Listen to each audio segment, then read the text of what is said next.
and I'm delighted to be joined by Patrick Collins, who's the head of partnership at Excel Esports. Patrick, there you are. Hey, Sam. We're 7 minutes ahead of schedule for you. There you go. There you go. Well done. I don't know how to follow David, but I'll do what I can. Well, he was meant to set the scene for esports, so we're going to jump straight in and talk about esports, and then go back to setting the scene afterwards. A bit weird, but this is what happens. Sounds good. Sounds good. Now, I'm really pleased that you could join us today. Just for full clarity, although I'm Sam Collins, we're not related. This is not any form of favoritism in any shape or form. But you have an amazing role at an amazing company. That's why you're here today. Do you want to give us a little bit of background to Excel, maybe from when you started and where you are today? Yeah, sure. So Excel Esports, we're the leading British competitive gaming culture brand, and I joined the business 2 years ago. So still relatively new. I came from a background of traditional sport, so worked at football clubs for the last 12 years and worked in football, but brought the learnings from that into esports. And for me, the opportunity in this space is just absolutely huge. And Excel, we were founded in 2014, set up by brothers Kieran and Joel, and they basically looked at the space and thought that they could do it better themselves and saw a huge opportunity. We played a number of different titles over the last 6-7 years, and now we are competing in 3 of the biggest esports titles there are. League of Legends, where we have a team in the LEC, which is the League of Legends European Championship, which is this sort of premier competition. We're one of the 10 founding members of that. We have an academy team who go by the name of BTXL, who play in the NLC, which is UK, Ireland and Nordics League. And we just finished second in the EU Masters, sort of the post-season competition we qualified for just yesterday. And then we're also competing in Fortnite. So we have Fortnite Superstar by Jaden Ashman, who goes by the name of Wolfies. You might recall Jaden was the 15-year-old who won $1 million at the Fortnite World Cup 2 years ago in New York. So he competes for us. And then we've recently entered into Valorant. Valorant is the second title by Riot, who produced League of Legends and developed that game. And we've just entered that as a brand new a video game that was only released last year, and it's a brand new esport and a brand new open ecosystem there as well. So that's amazing, and this has been a fairly fast trajectory. I'm quite interested on, I've been around in esports for a while, but we've never really seen so much energy coming from UK teams. I mean, what's the driver behind this sort of recent expansion of UK teams in esports and really starting to compete on a global scale? Yeah, I think ultimately, the UK, David may touch on this when he talks, but the UK is behind the curve largely on the global esports scene. You look at the other big markets, especially like in League of Legends. You've got North America, you've got Korea, you've got China. And then looking at even some of the big European markets like the Germany, France, and Spain, the UK is behind that from a viewership perspective. From a pro talent perspective, the number of elite players from the UK is probably behind the curve as well. And then also, the investment across the board, but particularly partnerships and brands. So for me, coming into this space from the outside, if you will, that's where I see the huge potential and opportunity. And that's kind of, being proven with some of the brands and partners that have come on board in the last 2 years as well.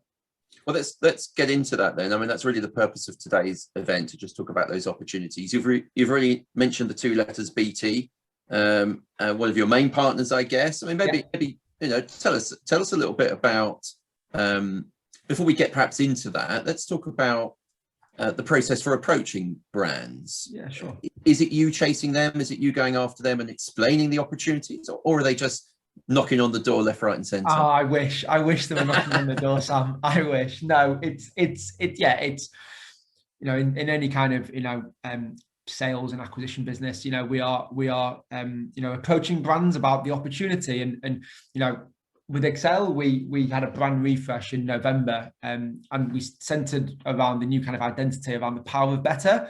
and that is the idea that improvement never stops, and you want to be better tomorrow than you are today. So that is basically our mantra, and that's kind of wrapped around our commercial proposition. So, you know, I spend, you know, most of my time going to brands and speaking with brands about Excel and about the opportunity, but anchoring it into the power of better, because you know, there's so much commercial opportunity around that space and what we're trying to do.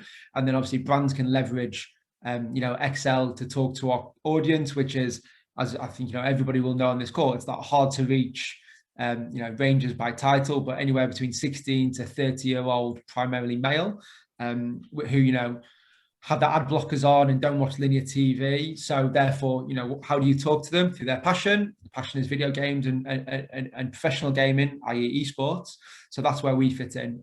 But yeah, few brands come to us, but I'd say the vast majority is me, you know, talking to them and still very much educating on the market and you know, the opportunity, because like I said, yes, there's this broad sort of age range of the community and audience in esports. But if you take our 3 titles, Fortnite is about 18 average age, League of Legends is near to 23, and then Valorant's 28. So actually there is quite a big difference there.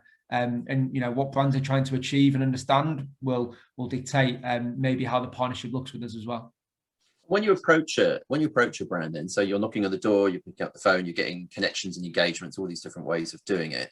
Do you tend to find that they have an understanding of what esports is and the opportunities within it, or is there still you know, very much a learning curve that you have to go through to sort of educate that opportunity? And it's not a bad thing they don't know. No. Just how prepared are they for it? No, it very much varies. I think you know, I've learned a lot of things over the last 12, 15 months, but one of them has definitely been that, you know, brands are interested in esports. And I think, you know, in some ways, you know, as a sector, we've been quite fortunate that we've been at the forefront of a lot of things, you know, where, you know, a lot of, you know, peers and friends work in traditional sport and things stood still.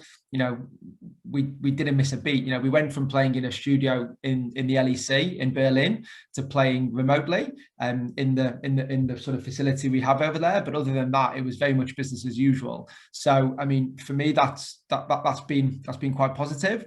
And brands want to be in esports, but there's still a bit of an education about, well, which bit of esports do you want to be in, who is your target audience, and what title is best aligned? And, you know, being honest, you know, is it a team? You know, is that the best fit for you, or is it a rights holder? Is it a league? Is it a publisher? Is it streamers? You know, so there's definitely that education still needed, but it's fantastic that, you know, brands are interested and they want to learn more. So it makes that initial outreach and, you know, opening that door to that first conversation that little bit easier. And then we talk about brands, and so let's name check a few people. Who have you worked with, and what kind of engagement activities have you been able to do with them? Yeah, so from a partner perspective, so BT, as we mentioned, are our lead partner, and for them, it's very much centered around promoting their gaming broadband offering. As you'd expect, it's a really nice fit for our community.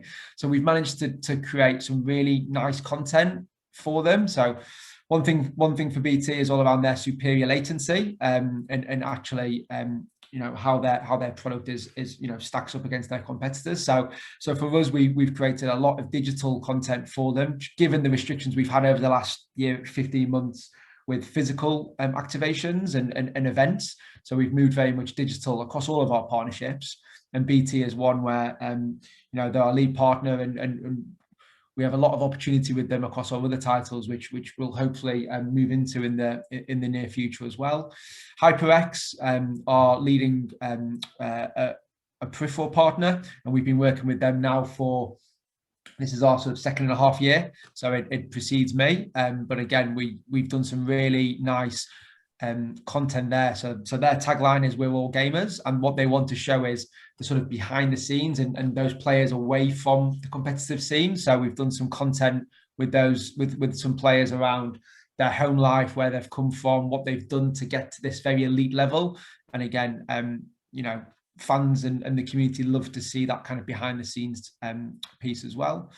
Chubba Chubs are one of our partners, so the kind of iconic lolly brand and confectionery brand.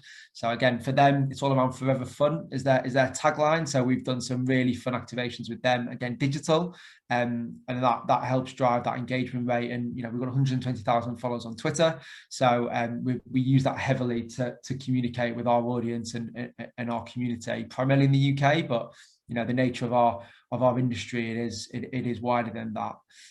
Recently partnered with a UK energy drink brand called Beyond. They're kind of a new player on the scene, and we did speak to the sort of more established energy drink brands who are almost seen as endemics in the space, but Beyond, they're from Maidstone, so a UK organisation. Their product is packed with nootropics and vitamins and minerals, so it very much fits into our performance approach, which is led by our head of performance, Fabian, out of Berlin, and the Power of Better as well. So Fabian spends a lot of time working with the players to get them sleeping better, so they wear these Aura rings to track their sleep, monitors what they eat, what they drink, gets them doing physical exercise as well. So an energy drink and a beverage like Beyond is a much better fit for us than some of the sort of traditional ones in there. We also work and have worked for a couple of years with Belong Gaming Arenas, so great guys.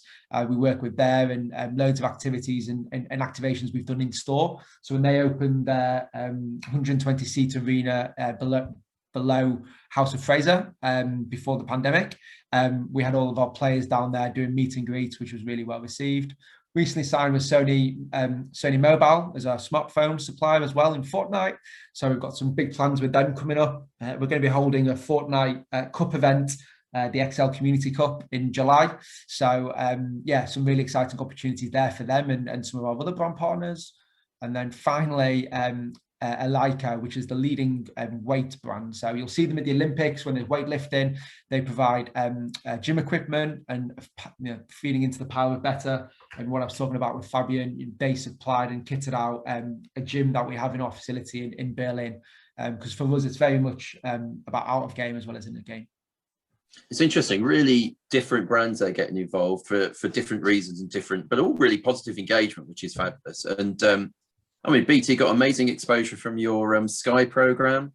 Yeah, it was BBC. Amazing. Yeah, the BBC. Okay. Yeah, no, BBC Fight for First. Yeah, so 5-part documentary, which is still on iPlayer. So recommend people checking it out if they have the opportunity. It's fly on the wall documentary following our LEC team and the top tier League of Legends team. The Spring Split 2020, to give a bit of an insight into what we're doing and everything there. But yeah, for us, BT work with the English Football Association, the football team there, and the other home nations and Scottish Rugby, and then EE also work with the likes of Glastonbury. So for us to be in that portfolio of their partners is fantastic, and we've been included in some of their brand adverts, and when they took over Waterloo after we recently did the deal, our jersey was featured there, and for an esports org, it's huge, and it's only going to be going one way in the future, and it's fantastic to be working with a brand like BT and all of our current partners who are supporting us, trying to be successful in everything we're doing. Before we bring it to a close, there's been a question about the rise of teams in other parts of the UK. So I talked about this. There's a rising tide lifts all the teams and what have you, and and Fnatic's pioneering work in getting teams out there and promoted is having an impact across the UK. But are there any sort of other pro teams? No, talk about your competition for a second. Are there any pro teams that you're keeping an eye on out there going, they're going to always, always, all of them. I think all of them. I think we are.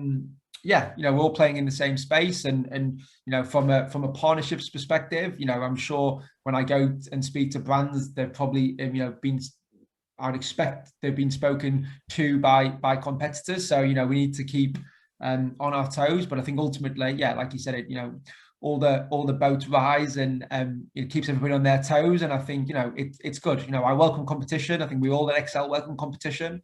And I think, it's only positive for the whole space and the whole scene that, more quality teams come in who are going about things the right way and are kind of doing it in a professional way.